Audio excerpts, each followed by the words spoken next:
More than 2,000 years ago, a Greek sage made a discovery that could have changed the course of humanity.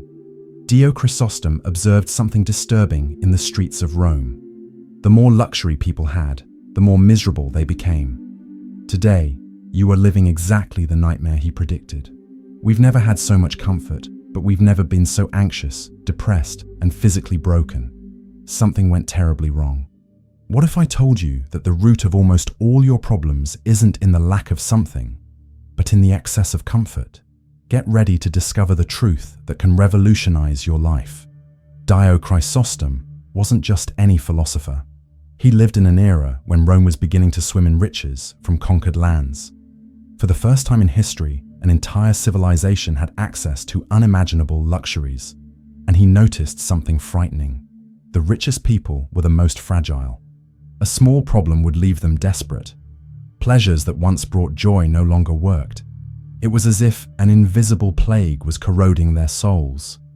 The more they had, the less they felt. The Greek philosopher discovered a cruel law of human nature. When we flee from all pain, we lose the ability to feel real pleasure. It's like a muscle that rots when it's not used. Our tolerance for suffering melts, our thirst for pleasures explodes, and we fall into a spiral that devours us from within. 2,000 years later, you are living this prophecy. You have more comfort than ancient kings, but you need increasingly larger doses of stimulation just to feel alive. The ancestral warning has become your daily reality. And this is just the beginning of the discovery. Because today we live in what should be paradise on earth. Houses with perfect temperature, cars that take us without effort, infinite food just a click away, entertainment that never ends. Our ancestors would kill for a fraction of the comfort you have in the palm of your hand. So explain this to me. Why aren't you the happiest person in the world? The numbers don't lie, and they're terrifying. Depression grew 300% in the last 20 years, even in rich countries. Anxiety became an epidemic among young people who have everything. Obesity exploded when food became abundant. Type 2 diabetes attacks children who barely got out of diapers. Back pain became the leading cause of work absence. And the most bizarre part, all this happens while our life gets easier and easier. It's as if there's a hidden force working against us. The more comfort we conquer, the more we suffer. The more conveniences we create, the more our soul screams in agony. It's not a coincidence. It's a trap we built for ourselves. Our body and mind were sculpted by millions of years of daily struggle. Suddenly, in less than 100 years, we eliminated almost every challenge from human life. The result? A system that no longer knows how to function. It's like taking a wild wolf and locking it in a golden cage. It might have gourmet food and a soft bed, but it will waste away to death. Because some creatures were born for the fight, not for the cage. And you are one of them. Michael Easter spent years studying why our generation is so weak. What he discovered will shock you. We no longer know how to deal with any type of discomfort. Zero. We've become giant babies who cry at the first difficulty. Feel hungry? Grab junk food. Bored? Open your phone. Sad? Netflix? Anxious? Buy something online. Any physical tension? Take medicine. We created a bubble where we never ever need to face any problem. And you know what the result is? We completely lost the ability to live. A line at the bank becomes a tragedy. Being without Wi-Fi generates a panic attack. Walking 3 blocks seems like medieval torture. Cooking a simple meal became mission impossible. Easter discovered that this created 3 monsters that are devouring our generation. First, our body became a soft jelly incapable of basic effort. Second, our mind became a goldfish that can't focus on anything for more than 3 seconds. Third, we became addicted to anything that promises instant relief. Technology, processed food, pornography, drugs, alcohol, shopping. Everything becomes a crutch to escape the slightest discomfort. But here's the secret that will change your perspective. This escape is slowly killing you. Want to understand why? Then you need to know how your ancestors really lived.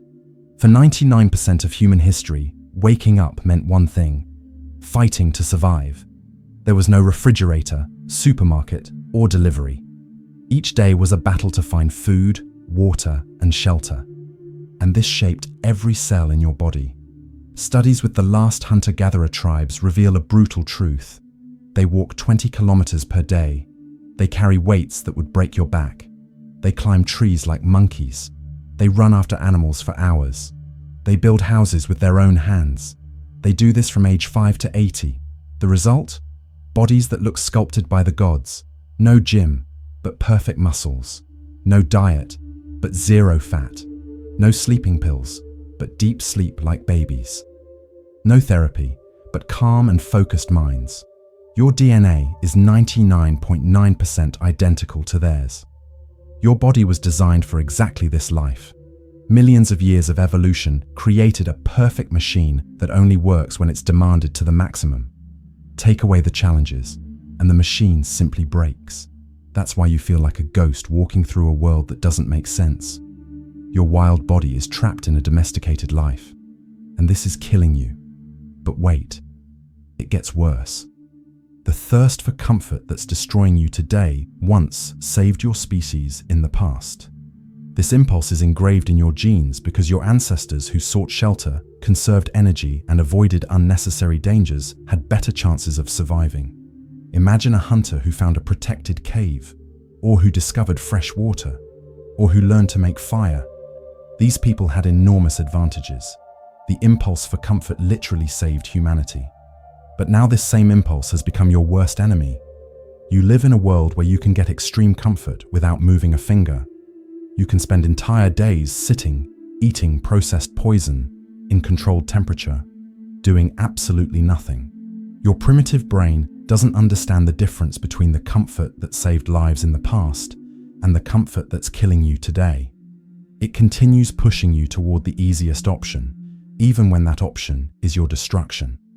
It's like having a broken GPS that keeps leading you to a cliff, and you follow the instructions because you don't realize the map has changed. And the map really has changed, radically. Human life transformed more in the last 100 years than in the previous 10,000. The change was so brutal and fast that we still haven't processed what happened. In 1920, most people still sweated to survive. Today, you can live without getting out of bed. A common person today wakes up with an electronic alarm, takes an infinite hot shower, eats food that magically appears at the door, goes to work without moving their legs, spends 8 hours hypnotized by a screen, returns home without effort, and falls asleep watching other people living fake lives on TV. At no point during the day do you need to use your body for anything real. Cars killed walking. Elevators killed stairs. Machines killed physical work. Computers killed movement. Processed food killed the art of cooking. Digital entertainment killed the moments of silence where you could, perhaps, find yourself. Each invention alone brought benefits. Together, they created a human zoo where you have all needs met, but lost your wild soul. And now you're paying the price. But there's something even more sinister happening. Something that makes it almost impossible to escape this trap. It's called comfort creep, the invisible sliding of your comfort standards. It works like this. When you achieve a new level of comfort, it automatically becomes your new minimum. What was luxury yesterday is basic necessity today. Your grandparents lived without air conditioning and thought sweating was normal. You feel tortured if the temperature rises 2 degrees. Air conditioning stopped being a treat and became a matter of life or death. Your thermal comfort zone shrank until it became a prison. The same happened with movement. Walking 15 minutes was normal for any person. Today you think it's absurd and prefer to spend money on fuel. Your tolerance for effort evaporated. In food, it's even more obvious. Cooking was automatic. Today, preparing a simple meal seems like a specialist task, and you prefer to pay for someone to bring processed poison to your door. This phenomenon is dangerous because it happens slowly. You don't notice that you're becoming increasingly fragile and dependent. Your tolerance zone continuously shrinks until any small difficulty becomes epic drama. And you know what the cruelest part is? This fragility is literally killing your body. The epidemic of inactivity created a generation of walking zombies. Studies show that you are weaker than your grandparents were at your age, much weaker. Average muscle strength has plummeted in recent decades like a stone. The consequences are apocalyptic. Back pain became an epidemic among young people. Obesity exploded even with all health information. Type 2 diabetes attacks children like a medieval plague. Heart disease kills more than wars. Bones become fragile like glass.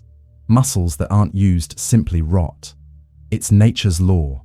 Use it or lose it. Your bones become porous without the stress of movement. Your heart, which is also a muscle, becomes lazy. Your metabolism slows down like a rusty engine. But the worst part isn't even physical, it's mental. Exercise releases chemicals that make you happy, focused, and intelligent. Without movement, you lose this natural pharmacy.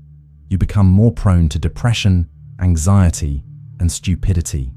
The most ironic part, we created a world where we pay to exercise in artificial gyms, doing meaningless movements to compensate for the dead life we chose. It's like breaking something on purpose and then paying to fix it. But all this physical destruction is just a symptom of something much deeper.